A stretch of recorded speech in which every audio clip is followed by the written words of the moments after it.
Bonjour, nous allons voir maintenant les nouveautés de Prince 2, que l'on appelle parfois aussi Prince 2 2017.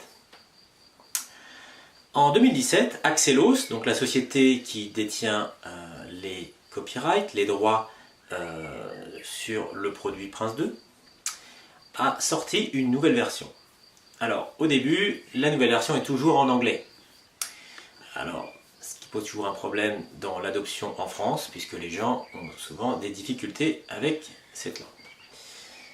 En 2018, Axelos a fourni une traduction donc, en français, l'ouvrage étant maintenant disponible. Et seulement en 2019, nous avons les examens en français. Ça veut dire qu'on peut passer l'examen fondamental, qu'on appelle aussi Foundation, et Practitioner en français.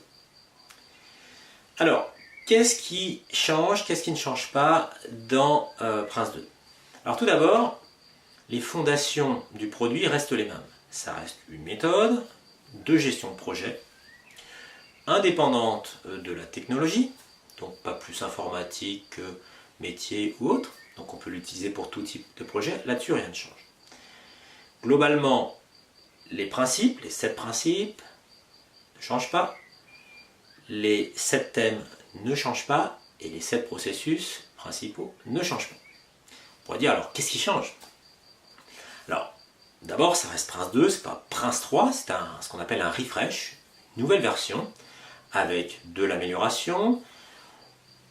Bien entendu, Axelos a récolté les feedbacks des gens qui utilisent au quotidien l'outil, donc les chefs de projet, et a réglé des petites faiblesses qui pouvaient avoir lieu dedans. Je vous rappelle que la version précédente datait quand même de 2009, donc ça faisait 8 ans sans mise à jour.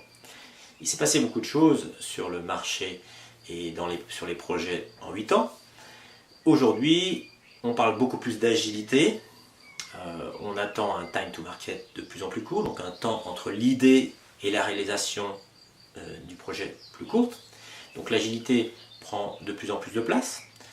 Cette agilité ne remet pas en question les principes, les bons principes, les bonnes pratiques, simplement rendre plus de fluidité, plus de souplesse, plus de flexibilité. Alors très concrètement, qu'est-ce qui va changer? Alors on va avoir des activités un petit peu différentes.